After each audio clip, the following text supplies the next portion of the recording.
Structure de l'atome.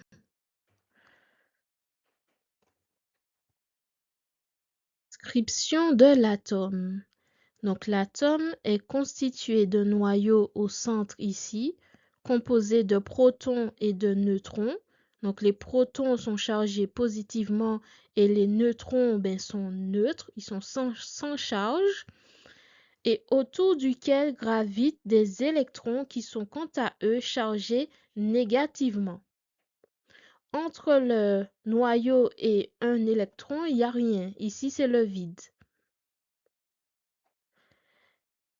Là, l'ordre de grandeur du rayon atomique est de 10 exposant moins 10 mètres. Donc, c'est très petit. Un atome est très petit.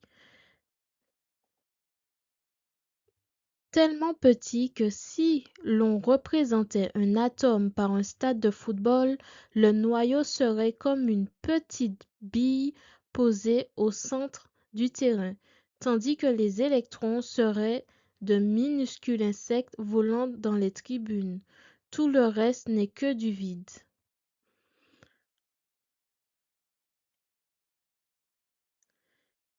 Éléments chimiques.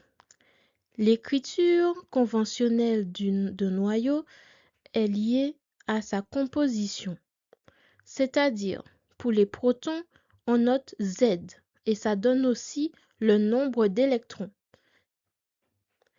Pour les nucléons, on note A et ça donne le nombre de masses. Et enfin, pour les neutrons, on note N et pour trouver le nombre de neutrons, on fait A, le nombre de masses, moins Z, le nombre de protons. Et on a le nombre de neutrons. Et on peut aussi jouer avec cette formule si nous souhaitons trouver par exemple le nombre de masses. Donc, le nombre de protons se lit sur l'élément chimique. Donc, il est toujours en bas. Pour nous les Français, il est en bas. Il est ici. L'élément chimique est noté X. Et le nombre de nucléons est en haut, il est noté A. D'accord? Attention, nombre de nucléons, c'est aussi le nombre de masses. Et le numéro atomique, c'est aussi le nombre de protons.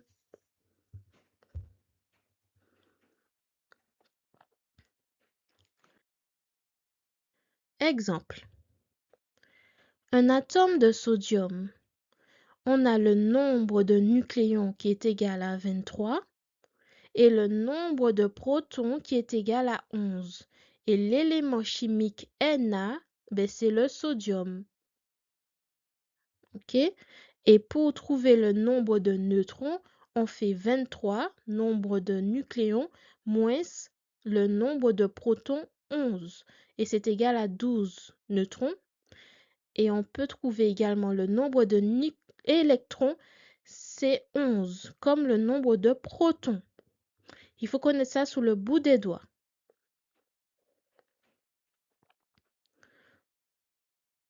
Trouve-t-on les atomes?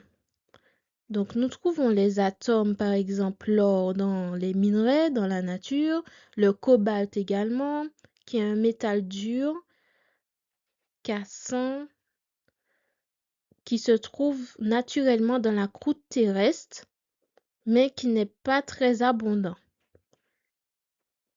D'accord? Il n'est que très rarement trouvé à l'état pur. Donc, il est principalement extrait des minerais où il est associé à d'autres métaux comme le cuivre, le nickel, le fer et l'argent ou l'or également. Il y a aussi le magnésium qui est l'un des éléments les plus abondants sur Terre et on le trouve dans de nombreux endroits de la nature. Il n'est jamais trouvé sous forme de métal pur, donc jamais sous forme de magnésium pur, mais toujours combiné à d'autres éléments pour former des composés ou des minéraux. Et nous avons également l'uranium qu'on peut trouver dans la nature.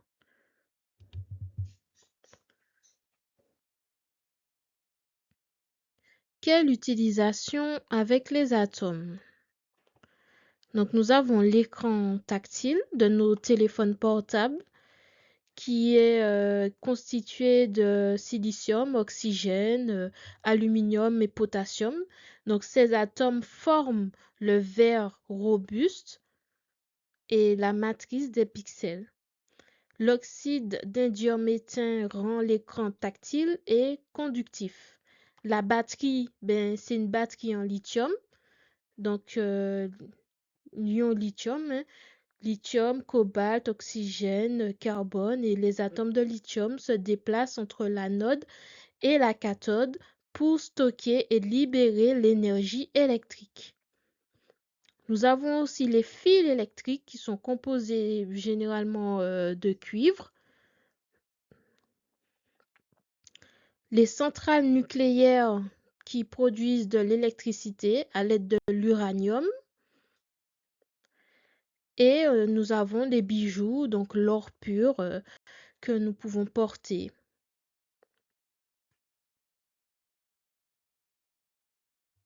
Vous pouvez trouver tous ces atomes dans le tableau périodique des éléments. Bien sûr, on va jamais vous demander d'apprendre le tableau en entier, mais par contre, on va vous demander d'apprendre les 3 premières lignes en seconde ou la colonne des gaz rares, ici en jaune, ou la colonne des halogènes. Je vais vous expliquer qu'est-ce qu'un halogène, gaz rare, dans une autre vidéo. J'espère que cette vidéo vous a aidé à comprendre qu'est-ce qu'un atome. N'hésitez pas à mettre un petit j'aime ou un petit commentaire pour me dire si vous avez compris ou pas du tout, ou si vous préférez que je fasse une autre vidéo sur le même sujet, ou si vous avez un sujet en particulier que vous souhaitez que je traite. Donc, n'hésitez pas. À une prochaine vidéo.